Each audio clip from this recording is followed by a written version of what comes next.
2 Samuel chapter 1. David hears of Saul's death. After the death of Saul, David returned from striking down the Amalekites and stayed in Ziklag 2 days. On the third day, a man arrived from Saul's camp with his clothes torn and dust on his head. When he came to David, he fell to the ground and paid him honor. Where have you come from? David asked him. He answered, I have escaped from the Israeli camp. What happened? David asked. Tell me. The man fled from the battle, he replied. Many of them fell and died, and Saul and his son Jonathan are dead.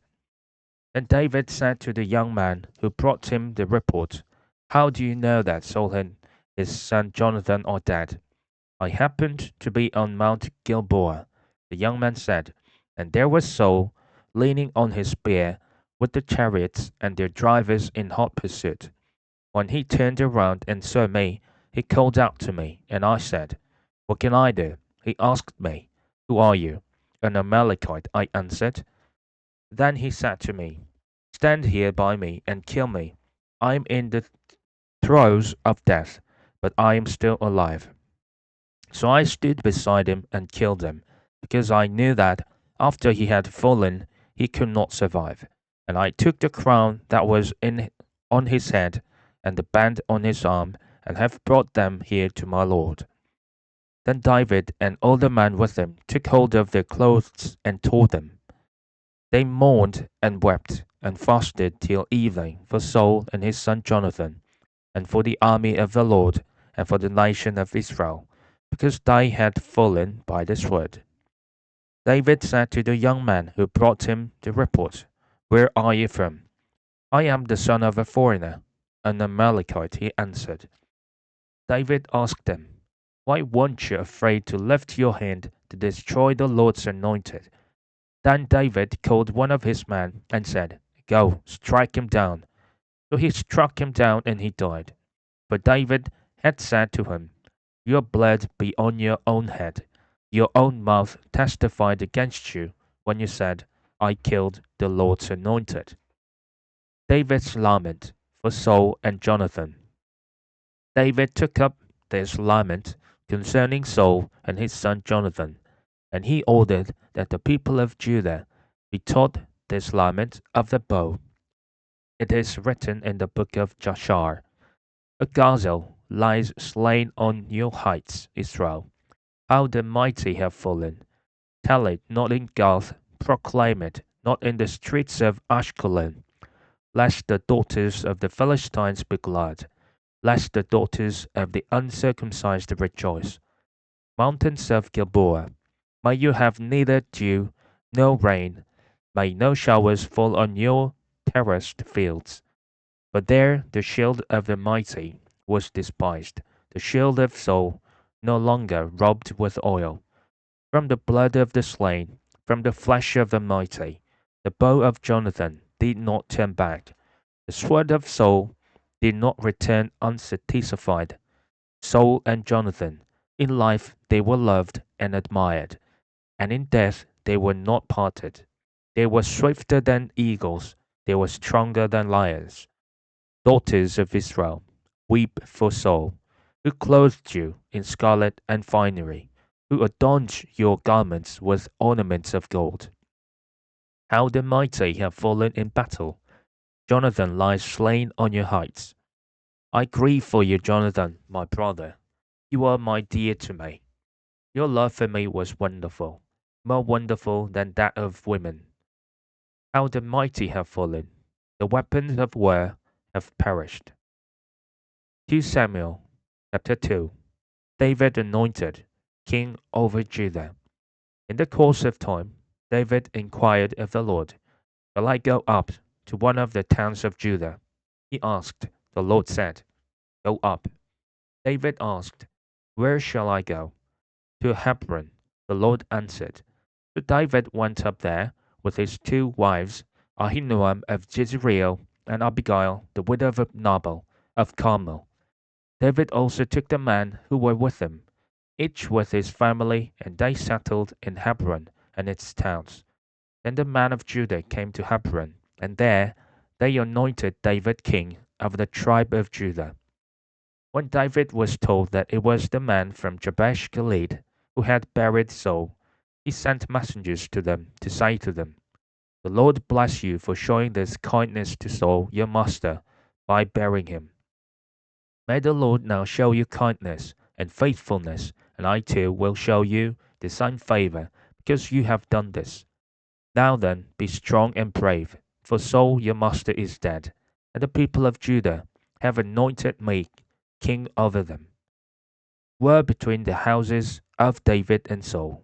Meanwhile, Abner, son of Ner, the commander of Saul's army, had taken Ishbosheth, son of Saul, and brought him over to Mahanaim.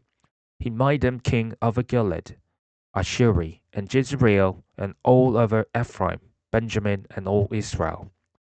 Ishbosheth, son of Saul, was 40 years old when he became king over Israel, and he reigned 2 years. The tribe of Judah, however, remained loyal to David. The length of time David was king in Hebron over Judah was 7 years and 6 months. Abner, son of Ner, together with the men of Ishbosheth, son of Saul, left Mahanaim and went to Gibeon. Joab, son of Zeruiah, and David's men went out and met them at the pool of Gibeon. One group sat down on one side of the pool, and one group on the other side. Then Abner said to Joab, "Let's have some of the young men get up and fight hand to hand in front of us." "All right, let them do it," Joab said. And then they stood up and were counted off, 12 men for Benjamin, and Ishbosheth, son of Saul, and 12 for David. Then each man grabbed his opponent by the head and thrust his dagger into his opponent's side, and they fell down together. So that place in Gibeon was called Helkath Hazzurim. The battle that day was very fierce, and Abner and the Israelites were defeated by David's men. The 3 sons of Zeruiah were there, Joab, Abishai, and Asahel. Now Asahel was as fleet-footed as a wild gazelle. He chased Abner, turning neither to the right nor to the left as he pursued him. Abner looked behind him and asked, "Is that you, Asahel?" "It is," he answered. Then Abner said to him, "Turn aside to the right or to the left, take on one of the young men, and strip him of his weapons." But Asahel would not stop chasing him. Again Abner warned Asahel, "Stop chasing me. Why should I strike you down? How could I look your brother Joab in the face?" But Asahel refused to give up the pursuit. So Abner thrust the butt of his spear into Asahel's stomach, and the spear came out through his back. He fell there and died on the spot. And every man stopped when he came to the place where Asahel had fallen and died. But Joab and Abishai pursued Abner, and as the sun was setting, they came to the hill of Ammah, near Giah, on the way to the wasteland of Gibeon. Then the men of Benjamin rallied behind Abner. They formed themselves into a group and took their stand on top of a hill. Abner called out to Joab, "Must this word devour forever? Don't you realize that this will end in bitterness? How long before you order your men to stop pursuing their fellow Israelites?" Joab answered, "As surely as God lives, if you had not spoken, the men would have continued pursuing them until morning." So Joab blew the trumpet, and all the troops came to a halt. They no longer pursued Israel, nor did they fight any more. All that night Abner and his men marched through the Arabah. They crossed the Jordan, continued through the morning hours, and came to Mahanaim. Then Joab stopped pursuing Abner and assembled the whole army. Besides Asahel, 19 of David's men were found missing. But David's men had killed 360 Benjamites who were with Abner. They took Asahel and buried him in his father's tomb at Bethlehem. Then Joab and his men marched all night and arrived at Hebron by daybreak. 2 Samuel chapter 3. The war between the house of Saul and the house of David lasted a long time. David grew stronger and stronger, while the house of Saul grew weaker and weaker. Sons were born to David in Hebron. His firstborn was Amnon, the son of Ahinoam of Jezreel. His second, Kilib, the son of Abigail, the widow of Nabal of Carmel. The third, Absalom, the son of Maacah, daughter of Talmai, king of Geshur. The fourth, Adonijah, the son of Haggith. The fifth, Shephatiah, the son of Abital. And the sixth, Ithream, the son of David's wife Eglah. These were born to David in Hebron. Abner goes over to David. During the war between the house of Saul and the house of David, Abner had been strengthening his own position in the house of Saul. Now Saul had had a concubine named Rizpah, daughter of Aiah, and Ishbosheth said to Abner, "Why did you sleep with my father's concubine?" Abner was very angry because of what Ishbosheth said, so he answered, "Am I a dog's head on Judah's side? This very day I am loyal to the house of your father Saul and to his family and friends. I haven't handed you over to David, yet now you accuse me of an offense involving this woman. May God deal with Abner, be it ever so severely, if I do not do for David what the Lord promised him on oath, and transfer the kingdom from the house of Saul, and establish David's throne over Israel and Judah from Dan to Beersheba." Ishbosheth did not dare to say another word to Abner because he was afraid of him. Then Abner sent messengers on his behalf to say to David, "Whose land is it? Make an agreement with me, and I will help you bring all Israel over to you." "Good," said David. "I will make an agreement with you, but I demand one thing of you. Do not come into my presence unless you bring Michal, daughter of Saul, when you come to see me."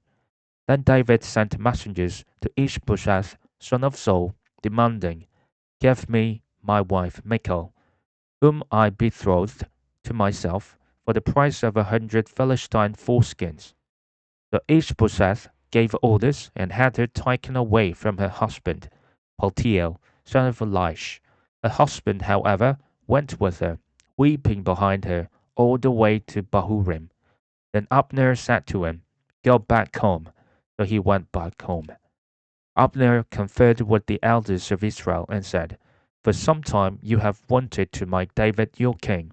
Now do it, for the Lord promised David, 'Be my servant David, I will rescue my people Israel from the hand of the Philistines and from the hand of all their enemies.'" Abner also spoke to the Benjamites in person, and he went to Hebron to tell David everything that Israel and the whole tribe of Benjamin wanted to do. When Abner, who had 20 men with him, came to David at Hebron, David prepared a feast for him and his men. Then Abner said to David, "Let me go at once and assemble all Israel for my lord the king, so that they may make a covenant with you, and that you may rule all over that your heart desires." So David sent Abner away, and he went in peace. Joab murders Abner. Just then David's men and Joab returned from a raid and brought with them a great deal of plunder. But Abner was no longer with David in Hebron, because David had sent him away, and he had gone in peace. When Joab and all the soldiers with him arrived, he was told that Abner, son of Ner, had come to the king, and the king had sent him away, and that he had gone in peace. So Joab went to the king and said, "What have you done? Look, Abner came to you. Why did you let him go? Now he is gone. You know, Abner, son of Ner, he came to deceive you and observe your movements and find out everything you are doing."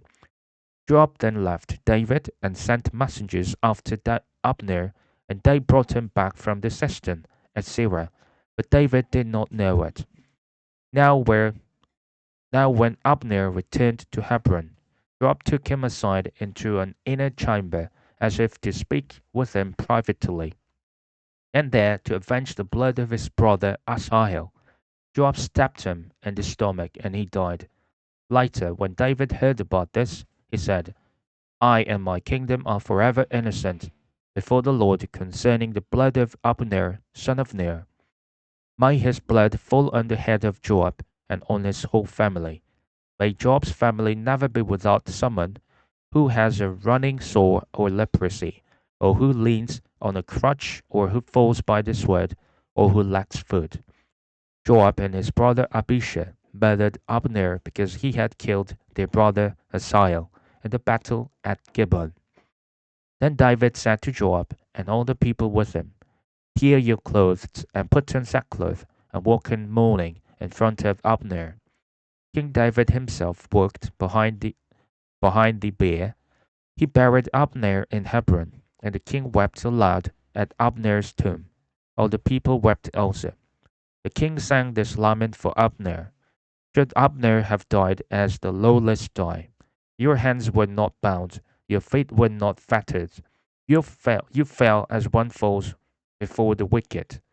And all the people wept over him again. Then they all came and urged David to eat something while it was still day.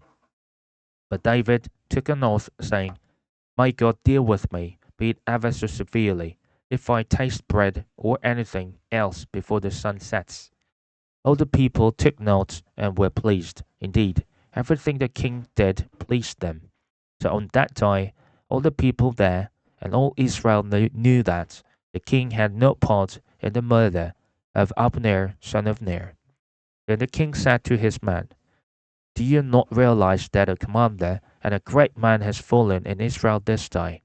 And today, though I am the anointed king, I am weak, and these sons of Zeruiah are too strong for me. May the Lord repay the evildoer according to his evil deeds.